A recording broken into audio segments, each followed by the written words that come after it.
Today's lesson is about how to use the circle of fifths, how it all works, and if you're teaching, some little tips along the way. And if you're a student, I'm glad you're here too. So let's get right into this lesson. So the circle of fifths is basically an organized way of viewing the scales that we have to work with when we talk about majors and minors. And it just works that at the top of the circle of fifth, we have something called C major, and it has a relative, which is A minor. So firstly, let's talk about how we would look at that. So C major, the key signature has no sharps, and this is a really handy resource. I was going to make one for you myself, and then I saw that D Addarrio had a great resource that's free, so I'll link that in this video description. If you want to print it off, it's also a beautifully colored one, but I had only black and white ink today because I do a lot of printing. Anyway, so C major has no sharps and no flats, and we start on the note C. We can play it like this.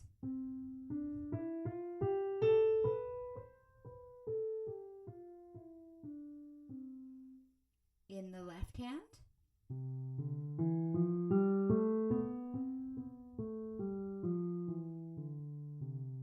you'll see that I'll use traditional scale fingering as I play this, but it's also fun to explore because I feel like scale technique leads into improvising and composing. So this is a way to explore the sounds that are created when you have C as kind of your home key and you explore the white notes.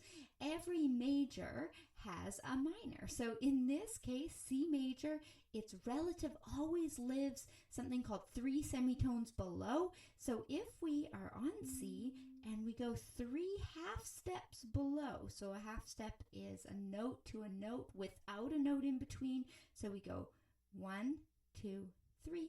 We arrive on A, and A becomes the new home key, and it sounds like this.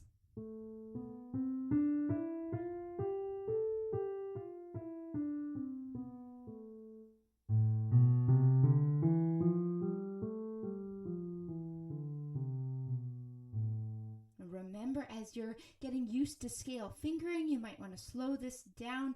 I'll kind of choose a mid-tempo and a quarter note, but I often suggest even starting with whole notes as you figure out those finger patterns. Now, the minor keys that I'll show you today are called something called natural minor scales, and it means that there's no raised notes. They actually follow exactly the key signature of the relative. And I have to admit, when I was learning conservatory years ago, they went straight to the harmonic minor that sounds like this. And then you had to remember that beautiful raised seventh. And we're going to get into the harmonic minor and the melodic minor in a different lesson. But today we're going to focus on the natural minors because I feel they make the most sense as to why those keys are related. The next thing we do in the circle of fifths, and this is why it's called the circle of fifths, is we're going to move from C to a G. And those notes are what's called a fifth apart. So we have a C, 1, 2, 3, 4, 5. And we talk about intervals. We always use 5 apart or 4 apart, whatever it is, and we count the note we start on and we count the note we end on. So that's something that's good to remember if this is new to you, or if you're working alongside students, they might get confused thinking it's farther apart than it is. So from C to G is a fifth, and on our handy dandy circle of fifths, we see that the key of G major has just an F sharp. And those of you who are just learning notation are going to say, but that F sharp is so high, what if I play it higher or lower? So I will reassure you that wherever you play G major, an F sharp is going to sound great. And because the tones and semitones, we'll get into that in a different theory lesson, the sequence or the order of them stays the same in every major scale. It means G major is going to sound the same. I say that with a hesitation because if you have perfect pitch or even strong relative pitch, these keys are far apart, so they might not sound the same to you, but they're organized in the same way, and this is a G major scale.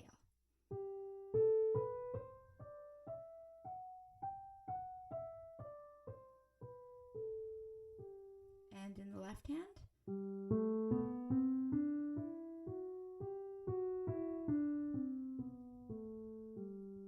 You'll see when I play scales, I love to think about the music you're making as well. So if you add some dynamic interest into your scales, you can play them very beautifully and be thinking of the sounds you're creating, because later scales lead in, like I said, to composing, improvising, and I like to tell students that we find scales in pieces all the time. So you're actually pre-learning some of the pieces you're going to be playing as well. And you'll have these sparkling passages if you've practiced your scales.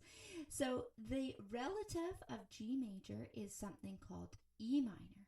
And the relative, like we talked about before, is always 3 semitones below. So we go from G and we say, okay, G has the F sharp. We go down 3 semitones to an E.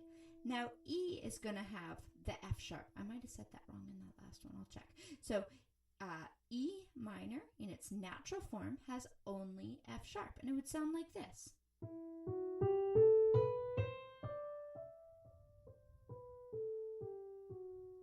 The left hand.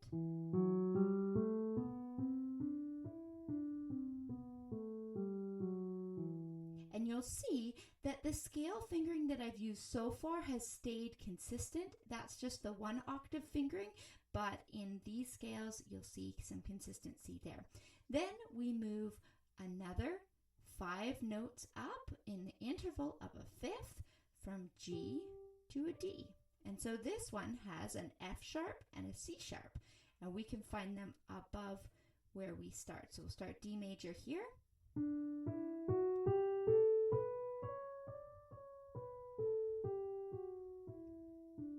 You can stop this video anytime if you're wanting to try some of these scales. For some students, like at Motif, we've been here doing just 1 scale each week, and for others that you really get into this, you can try more and you'll start to hear how they sound, and you can also find these key signature notes by ear as well. So if you don't want to have the visual guide, you'll start exploring just changing keys on your own. The next scale that we have is called B minor, and it's a relative to D major. And B minor has the traditional fingering for the right hand, where we have 1, 2, 3, tuck, 3, 2, 1. But in the other hand, I'll use a finger 4 to start, and we'll use all 4 fingers, then we cross to a 4 and have the next group. So it goes like this.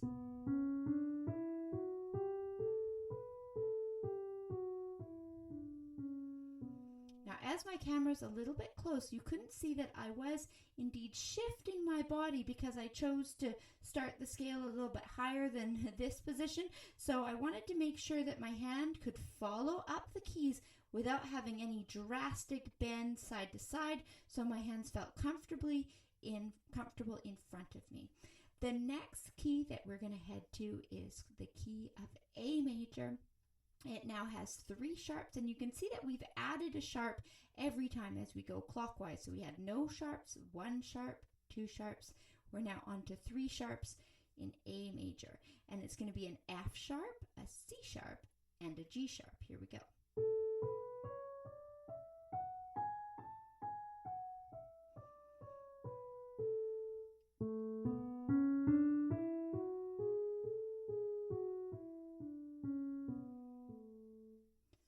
Now, A major's relative, who's the sad relative here, if F sharp minor starts on an F sharp, so that becomes kind of our home key, and it now has the same 3 sharps, F sharp, C sharp, and G sharp in its natural form. Again, when we're talking about harmonics and melodics, you hear those words used, or if you're a teacher, you've used those often, and that will be a different story with the accidentals, but here is the natural minor form of F sharp.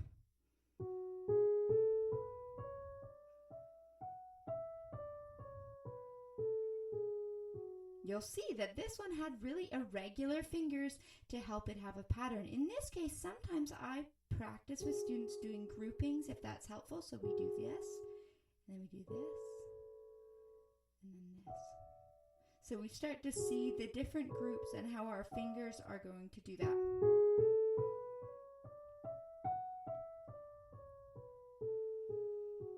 the left hand, our fingers are going to change. We're going to use a 4-finger to start, 3,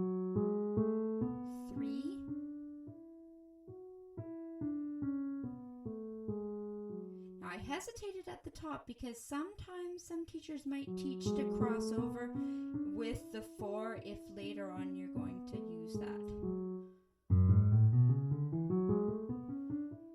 So you can vary that depending on what notes you're doing. Okay, next up is the scale of E major. I actually really love E major. It fits well under the fingers and it has our traditional fingering. We're going to be using E major, which is fa, a fifth, a perfect fifth up from A, and it has 4 sharps, F sharp, C sharp, G sharp, and D sharp.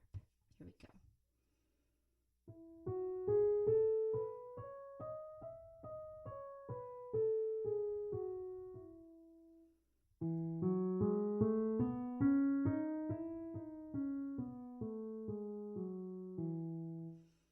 Then we have what's called C sharp minor.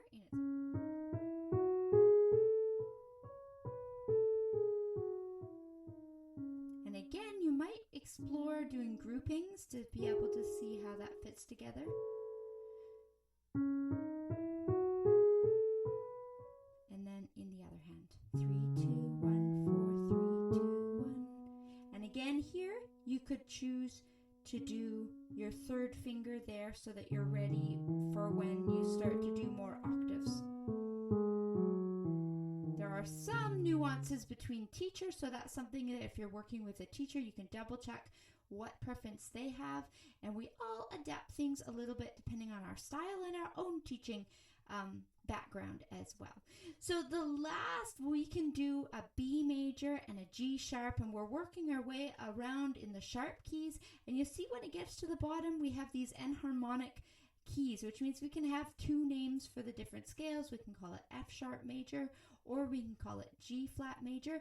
I tend to call it G flat major. That might just be my own preference and how I learned them.